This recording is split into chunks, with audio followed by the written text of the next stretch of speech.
အလုံးအကျွန်းတွေးတော့ပူပန်ခြင်းဆိုတာမင်းရဲ့စိတ်ကိုတိမ်ဖုံးသွားစေပြီးငြိမ်းချမ်းမှုကိုလူယူသွားတဲ့တိတ်ဆိတ်တဲ့မုန်တိုင်းတစ်ခုလိုပါပဲပြီးခဲ့တဲ့အတိတ်အကြောင်းတွေကိုပြန်တွေးလိုက်မချစ်လာသေးတဲ့အနာဂတ်အတွက်စိုးရင်လိုက်ဒါမှမဟုတ်အခုလက်ရှိအချိန်ကိုပဲအလုံးအကျွန်းစမ်းစစ်နေမိတာမျိုးတွေကြောင့်စိတ်တွေရှုပ်ထွေးပြီးလမ်းပြောင်းနေတယ်လို့ခံစားရတာဟ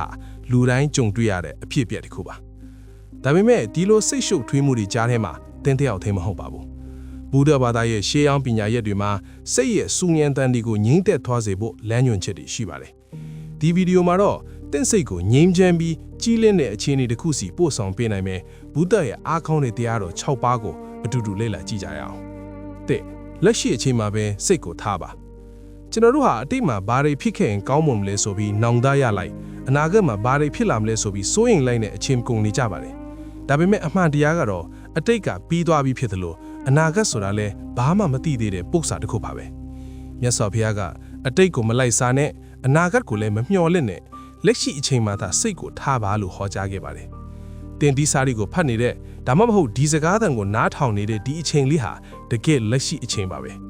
အတိတ်ရဲ့ဝန်ထုတ်ဝန်ဖိုးတွေအနာဂတ်ရဲ့စိုးရိမ်မှုတွေကိုလွှတ်ချလိုက်တဲ့အခါစိတ်မှာကြည်လင်အေးချမ်းမှုဖြစ်ပေါ်လာပါလိမ့်မယ်မြစ်တစင်းကိုဖျက်ကူးတဲ့အခါမြစ်ရည်စီးတန်နေတာကိုပဲကြောက်ရွံ့နေမယ်ဆိုရင်ဘယ်တော့မှကူးနိုင်မှာမဟုတ်ပါဘူးလက်ရှိခြေလောင်းကိုပဲအာယုံစိုက်ပြီးရှေ့ဆက်မှသာမြစ်ကိုကူးမြောက်နိုင်မှာပါနှစ်ကိုမထိန်ချုပ်နိုင်တဲ့အရာကိုအတင်းအကျပ်မတွန်းလှန်ပါနဲ့ကျွန်တော်တို့ဟာစိတ်ပူပန်တဲ့အခါကိုမထိန်ချုပ်နိုင်တဲ့အရာတွေကိုပဲအလွန်အကျွံတွေးတောနေတတ်ပါတယ်ဗုဒ္ဓကဒုက္ခဆိုတာပြင်ပအဖြစ်အပျက်တွေကြောင့်ဖြစ်လာတာမဟုတ်ပဲအဲ့ဒီအရာတွေအပေါ်ကျွန်တော်တို့ရဲ့တွေ့တာမှုကြောင့်ဒါဖြစ်လာတာလို့ဟောကြားခဲ့ပါတယ်ပြဿနာတစ်ခုကြုံလာရင်ကိုယ့်ကိုယ်မေးကြည့်ပါဒီအရာကိုငါထိန်းချုပ်လို့ရရဲ့လားအကယ်၍မရဘူးဆိုရင်အတင်းကျပ်မတွန်းလှန်ပါနဲ့မလုံနိုင်တဲ့ကြောက်တုံးကြီးကိုအတင်းတွန်းနေသလိုပဲမရတဲ့အရာကိုအတင်းလုံနေတာဟာတင့်ဆွမ်းရံဒီကိုပဲကုံဆုံးစေပါတယ်လွတ်ချခြင်းဆိုတာအရှုံးပေးတာမဟုတ်ပဲအဲ့ဒါဟာအကြီးမားဆုံးသောလွတ်လပ်မှုပါပဲ၃ရိုးရှင်းခြင်းဒီသာပျော်ရွှင်ခြင်းရဲ့တော့ချက်ဖြစ်တယ်ခေတ်ကာလမှာအလုပ်ကိစ္စလူမှုရေးကိစ္စပစ္စည်းဥစ္စာကိစ္စတွေနဲ့စိတ်ရှုပ်စရာတွေကများလွန်းလာပါတယ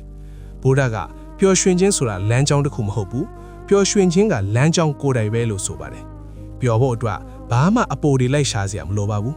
စိတ်ကိုရိုးရှင်းအောင်ထားပါစိတ်အနောက်ရှက်ထိစရာတွေကိုရှော့ချလိုက်တဲ့အခါစိတ်ထဲမှာငြိမ်းချမ်းမှုတွေအလိုလိုဝင်လာပါလိမ့်မယ်မနက်ခင်းမှာလက်ဖက်ရည်တစ်ခွက်တောက်တာတစ်ပင်လေးတွေရဲ့အလှကိုငေးမောကြည့်တာမိသားစုနဲ့စကားပြောတာဒီလိုရိုးရှင်းတဲ့အရာတွေထဲမှာပဲတကယ့်ပျော်ရွှင်မှုတွေရှိနေပါတယ်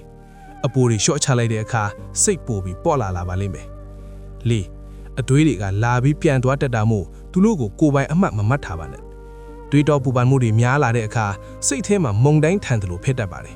်ဒါပေမဲ့ဗုဒ္ဓရဲ့တရားတော်အရာကျွန်တော်တို့ရဲ့အတွေးတွေဟာကောင်းကင်ဘောကတိမ်ချိတ်တွေလိုပါပဲတခဏလာပြီးပြန်သွားတတ်တဲ့အရာတွေပါပဲမြစ်ထဲမှာရွက်ချောင်းတွေမျောပါလာတဲ့အခါအဲ့ဒီရွက်ချောင်းတိုင်းကိုလိုက်ဖမ်းနေစရာမလိုပါဘူးသူတို့ဟာသူ့အလိုလိုမျောသွားမှာပါ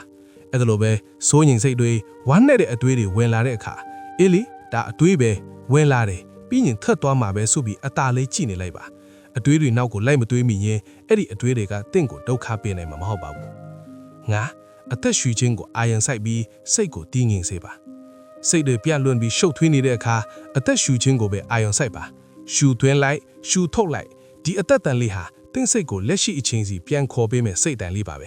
စိတ်တည်ငြိမ်ရင်အသက်တန်တည်ငြိမ်တဲ့ဆိုတဲ့အတိုင်းစိတ်ရှုပ်နေတဲ့အချိန်မှာအသက်ကိုဝဝရှူသွင်းပြီးဖြည်းဖြည်းချင်းပြန်ထုတ်လိုက်ပါ